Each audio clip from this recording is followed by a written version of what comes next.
வணக்கம். Doctor Karthikeyan, arthroscopy and sports surgeon, Coimbatore. இன்றைக்கி என்ன ஒரு காமனான ப்ராப்ளம் பற்றி பார்க்க போகிறோம் அப்படின்னு பார்த்தீங்கன்னா, இந்த சயாட்டிகா பெயின் அப்படின்னு சொல்லுவோம். இந்த சயாட்டிகா பெயின் அப்படின்னா என்னன்னு கேட்டிங்க அப்படின்னா, இதுதான் நம்மளோட தண்டுவடம். ஸோ இந்த தண்டுவடத்தோட முதுகு பகுதிகளில் கீழ் முதுகிலிருந்து கால்களுக்கு கீழே நம்ம தொடை மற்றும் கால்களுக்கு ஒரு வலி இந்த கீழ் முதுகிலிருந்து பரவி கீழே கெண்டைக்கால் வரைக்கும் பரவுற ஒரு வலியைத்தான் நம்ம இந்த சயாட்டிக் பெயின் அப்படின்னு சொல்லுவோம். இது ஒரு காமனான ஒரு பெயர். ஸோ இந்த மாதிரி ஒரு இடுப்புலேருந்து ஒரு வலி கால் வரைக்கும் போகும்போது அதை சயாட்டிக் பெயின் அப்படின்னு சொல்கிறோம். பட் என்ன காரணத்தினால வருது அப்படின்னு பார்த்தீங்கன்னா அது வேறுபடும். ஒருத்தரோட வயதுக்கு ஏற்ப அந்த காரணங்கள் மாறுபடும். ஸோ நமக்கு காமனாக பார்த்திங்கன்னா ஒரு யங் ஏஜில் ஒரு அடாலசன்ட் ஏஜ் அல்லது வேலைக்கு போகிற ஒரு யங் செகண்ட் ஆர் தேர்ட் டிகேடுன்னு சொல்கிறோம் இல்லைங்களா, 20-30 வயசில் இருக்கிறவங்களுக்கு இந்த மாதிரி ஒரு வலி வருது. ஒரு குமிஞ்சு வெயிட் தூக்கியிருப்போம், ஜிம்மில் ஹெவியாக ஒர்க் அவுட் பண்ணியிருப்போம், அல்லது ஏதாவது ஒரு தண்ணி கேனை தூக்கி வச்சுருப்போம், சளின்னு ஒரு வலி வந்துச்சு. அந்த வலி அப்படியே கரண்ட் ஷாக் அடிக்கிற மாதிரி காலுக்கு போகிற மாதிரி இருக்குது. சிலர் நிமிரக்கூட முடியல, குமியக்கூட முடியல, அந்த அளவுக்கு ஒரு சிவியர் சடன் பெயின் வருது. அதிலிருந்து இந்த பெயின் இப்படி காலுக்கு பரவுற மாதிரி இருக்குது அப்படிங்கிற ஒரு சிம்டமோட ஒரு யங் ஏஜில் வந்துச்சு அப்படின்னா இதுக்கு முக்கிய காரணம் என்னன்னு பார்த்தீங்கன்னா இந்த டிஸ்க் பல்ஜுன்னு சொல்லுவோம். ஸோ இந்த தண்டுவட எலும்புகளுக்கு மத்தியில் இருக்கிற ஜவ்வுகள் சிலருக்கு அந்த ப்ரெஷர் காரணமாக பல்ஜ் ஆகி பின்னாடி இருக்கிற நரம்புகளில் போய் உறுத்தும் போது அந்த நரம்புகள் இடுப்புலேருந்து கால் வரைக்கும் ஒரு ஷாக்கு மாதிரி வலி எடுக்கும்.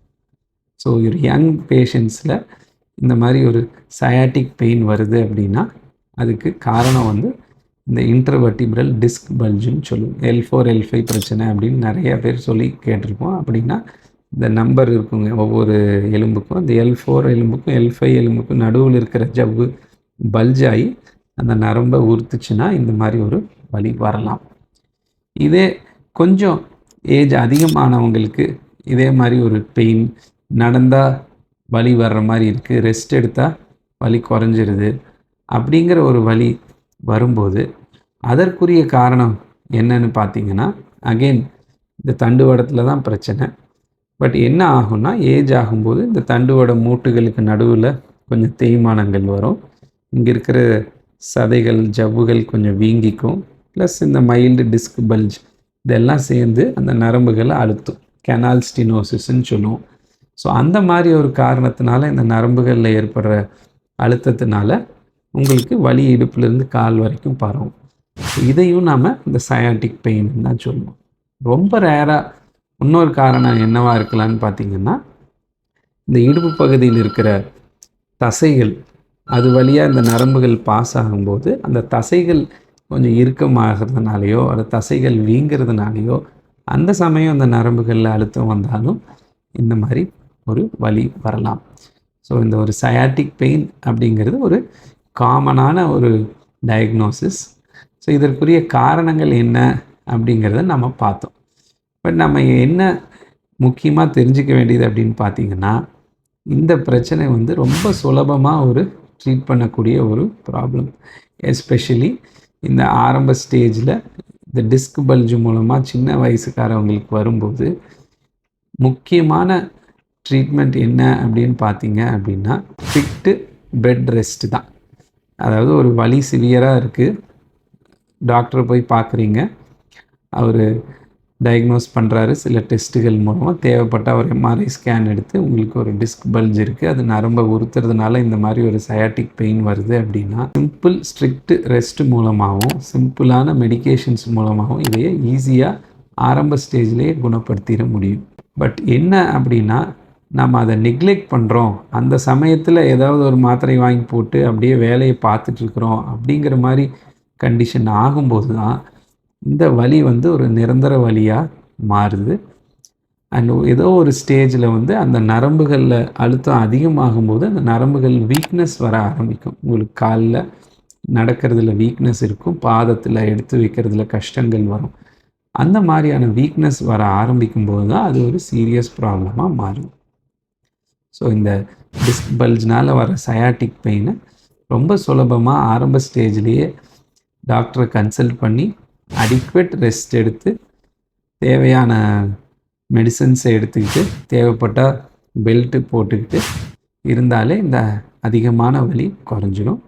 மேற்கொண்டு வராமல் தடுத்துக்கிறதுக்காக நல்ல இந்த தசைகளை பலப்படுத்திக்கிறக்கூடிய எக்ஸசைசஸ், ஃபிசியோதெரப்பி பயிற்சிகள் பண்ணிக்கிட்டிங்கன்னா ஃப்யூச்சரில் ப்ராப்ளம் வராமல் நம்மளால் தடுத்துக்க முடியும். இதுவே அந்த தசைகளில் வர்ற இறுக்கத்தினால வர்ற சயாட்டிக் பெயினுக்கு இந்த பைரிஃபார்மிஸ் சிண்ட்ரோம்னு சொல்லுவோம். அதுக்கும் இதே மாதிரியான ட்ரீட்மெண்ட் தான். அந்த தசைகளை ஸ்ட்ரெச் பண்ணி அந்த இறுக்கத்தை குறைச்சிக்கிட்டோம்னா அந்த நரம்புகள் இருக்கிற அழுத்தம் குறையும். அண்ட் இதே வயதானவங்களில் நமக்கு இந்த கெனால் ஸ்டினோசிஸ்ன்னு சொல்கிறோம். அந்த சமயங்களில் நம்ம எப்படி ட்ரீட் பண்ணுவோம் அப்படின்னு பார்த்திங்கன்னா, பேஷண்ட்டுக்கு அடிக்குவேட் ஆன ரெஸ்ட் கொடுத்துட்டு தேவைப்பட்டுச்சுன்னா முதுகெலும்புகளில் ஒரு சின்ன இன்ஜெக்ஷன்ஸ் மாதிரி போடுறது மூலமாக அந்த நரம்புகள் இருக்கிற அழுத்தத்தை குறைச்சிக்கலாம். So majority of the spine problems நம்ம எஸ்பெஷலி இந்த சயாட்டிக் டைப் ஆஃப் பெயின் அடிக்குவேட்டான ரெஸ்ட் எடுத்து கரெக்டான அட்வைஸ் ஃபாலோ பண்ணி நல்ல பயிற்சிகள் பண்ணிகிட்டு இருந்தாலே மெஜாரிட்டி ஆஃப் தி ஸ்பைன் ப்ராப்ளம்ஸை நம்மளால் குணப்படுத்திட முடியும்.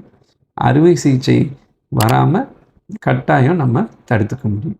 ரொம்ப ரொம்ப ரொம்ப சொற்ப அளவு பிரச்சனைகள் தான் ரொம்ப சீரியஸாக போய் அறுவை சிகிச்சையில் முடிகிற அளவுக்கு இருக்கும். ஸோ ஒரு சயாட்டிக் பெயின் ஒரு common problem and easily treatable problem. நன்றி.